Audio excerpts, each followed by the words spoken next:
Disheartened by the fact that Kaori had not only confessed her love for Hajime, but had also left the group to be with him, Kaoki returns with the others to the castle. Meanwhile, Hajime's group, now including Kaori, travels through the Gruin desert where they face an attack by dozens of sandworms. After successfully defeating the monsters, they rescue Bai's Fjord Zenjin, the son of the Duke of Ankaji, who suffers from a peculiar condition that overwhelms his body with mana, and will eventually lead to his death. Bai's reveals the dire situation in Ankaji, where the water supply is poisoned, causing the inhabitants to exhibit symptoms of the same mana overload ailment affecting him. Determined to help the people of Ankaji, Hajime and the girls make a decision. Meanwhile, General Fried of the Demon Army receives news of Catalia's death at Hajime's hands as well as the destruction of the monster army also caused by him. Upon learning this, Fried starts preparing himself to face Hajime in battle with the intention of killing him. Upon reaching Ankaji, Hajime's party aids the cursed citizens and eliminates the monster responsible, while Kaori and Mayu stay behind to provide medical assistance. Meanwhile, Hajime and the rest of the group infiltrate the Gruin volcano, the location of the third labyrinth. They courageously advance through rivers of scorching lava until they reach the core, which is guarded by 100 monsters. Without hesitation, Hajime and the girls launch an attack on the Guardians, and just as they vanquish the final one, a powerful beam of light strikes Hajime. Deeply concerned for his well-being, the girls' profound affection for him becomes evident as they swiftly gather to shield him and prepare for a fierce counterattack. During the battle, Hajime is injured by Fried's unexpected assault, but despite the enemy's advantage, they fail to overcome Hajime's party. In a desperate move, Fried sabotages the controls that prevent the volcano from erupting and traps Hajime and the others inside, intending to kill them with the impending eruption. Before the volcano is sealed, Hajime instructs Tio, utilizing her dragon abilities, to swiftly escape and reunite with Kaori and Mayu in Ankaji, while he and the rest search for an alternative exit. Meanwhile, in the palace, Shizuku receives information from Princess Liliana that the king plans to label Hajime a heretic for defying him. Daisuke, the student who secretly targeted Hajime, causing his fall and near-death experience in the labyrinth, becomes increasingly despondent as Kaori, whom he desired more out of lust than genuine love, joins Hajime after confessing her feelings for him. Simultaneously, an unidentified classmate, who has been aware of Daisuke's intentional attempt to kill Hajime at Orcus from the beginning, approaches Daisuke, proposing an alliance while subtly implying that he has no other choice but to accept. After narrowly escaping her pursuers, Tio makes her way back to Ankaji where Kaori and Mayu provide her with treatment. Meanwhile, Hajime, Yue, and Shea successfully reach the labyrinth's core and claim its power, making their escape using a submarine created by Hajime. Some time later, the party reunites in the middle of the ocean and embarks on their journey to the sea city of Arisen, the dwelling place of the merfolk. It is there that Mayu finally reunites with her mother.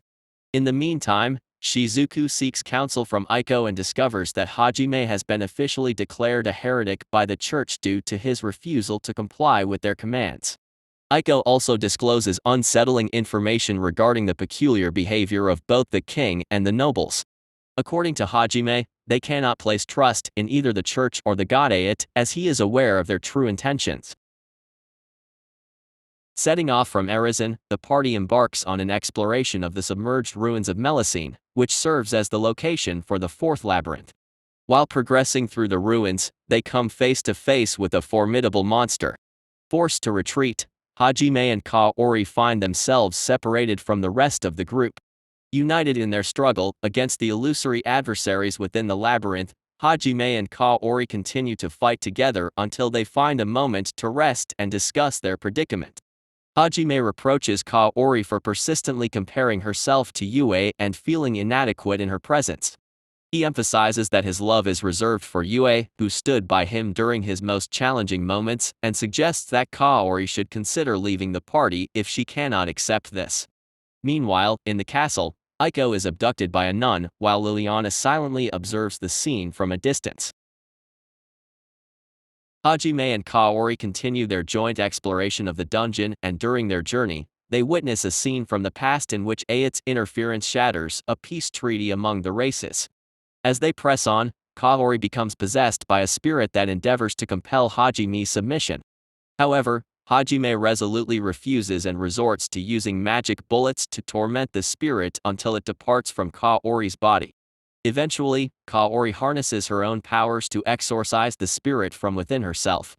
Upon her liberation, Kaori shares a kiss with Hajime, affirming her enduring love for him and expressing her desire to remain by his side even in light of his feelings for Yue.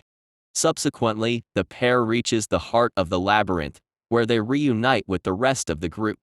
The monster that had previously attacked them reappears to engage in battle, but Hajime, aided by the sentient fish he and Shea had previously freed, successfully obliterates the creature. Meanwhile, the other students grow increasingly concerned about Aiko's absence, unaware that she is being held captive at the Divine Mountain. Hajime and the girls spend some days at Arizen, with Hajime being reluctant to part ways with Mayu. After receiving reassurance from Maya's mother that she will be fine, Hajime promises Mayu that he will take her to visit Earth once he finds a way back. While the party continues their journey, Liliana flees from the castle, convinced that she can't trust anyone there, and the Demon Lord's forces prepare to launch a large-scale attack on the humans. At the same time, Commander Meld contemplates sending a letter to Hajime seeking his assistance, when Daisuke approaches him for a conversation. During their interaction, one of Meld's subordinates, who is under hypnosis, tries to kill him. Meld protects Daisuke from the assailant, but Daisuke seizes the opportunity to stab Meld. Meld manages to evade his assailants, but he is intercepted and ultimately killed by the Apostle Noint. At the same time, Hajime's group comes to the aid of some travelers who were being targeted by a bandit group. They also reunite with Liliana, who explains that she fled the castle in search of a way to rescue Aiko. Aiko is being held captive at the Divine Mountain, which happens to be the location of the fifth labyrinth. Hajime successfully liberates Aiko from her imprisonment, but their freedom is short-lived as they come under attack from Noint. Additionally, an army of 100,000 monsters, led by Fried and his subordinates, is closing in on the capital.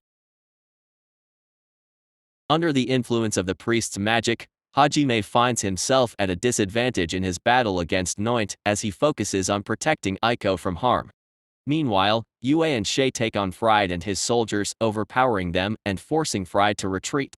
At the same time, Kaori and Liliana embark on a mission to locate the remaining classmates of Hajime. Tio reunites with Hajime and he entrusts Aiko to her care, allowing him to shift his focus towards launching a counterattack against his adversary. With no remaining restraints, Hajime engages in a fierce confrontation with Noint, ultimately emerging victorious despite the high cost of the battle. Tio and Aiko combine their powers to launch an assault on the temple, unintentionally obliterating it and causing the demise of all the priests within. Hajime joins forces with the pair, guided by the spirit of one of the liberators, as they make their way to the heart of the labyrinth to claim their well-deserved rewards. Meanwhile, the students become aware of the monster invasion and regather with the knights, following Eri's suggestion. However, Eri betrays her classmates and, with the assistance of the knights under her control, overpowers and subdues them. Eri unveils her allegiance to the demons and employs her necromantic abilities to transform the knights into undead minions under her command.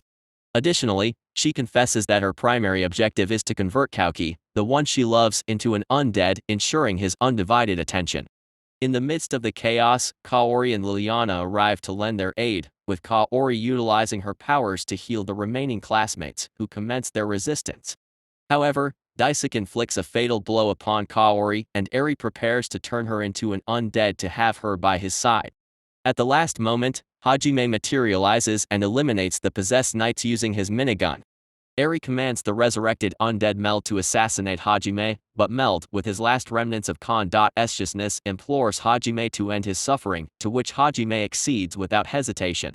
As Hajime prepares to vanquish Eri, Daisuke intervenes, brutally assaulting Hajime and leaving him severely injured, cast aside in the outskirts of the arena, seemingly left for dead while the monsters feast upon Daisuke. Fried emerges and challenges Hajime to overcome the vast horde of invading monsters, a challenge that Hajime effortlessly conquers with a space weapon he developed. Seizing the opportunity, Eri flees alongside Fried, and Hajime's party retrieves Kaori's body, devising a plan to fully resurrect her. Hajime and the rest of the group, successfully preserve Kaori's soul, and as per her request, they transfer it into Noin's restored body. This arrangement allows Kaori to enhance her combat abilities while keeping her original body intact for their eventual return to Japan. Hajime divulges Ayat's true intentions to the other students, leading Kaoki to express the notion of fighting Ayat to save the world. However, Hajime insists that their primary focus should be on finding a way back to their own world. Nonetheless, the students make the collective decision to unite with Hajime and divide into two teams. One group, including Shizuku and Kaoki, accompanies Hajime's party to the next labyrinth, aiming to grow stronger. The other group undertakes the task of escorting Liliana to meet the Emperor at the capital with the goal of thwarting Ayat's plans. I hope you liked the recap. If so, don't forget to subscribe and like it.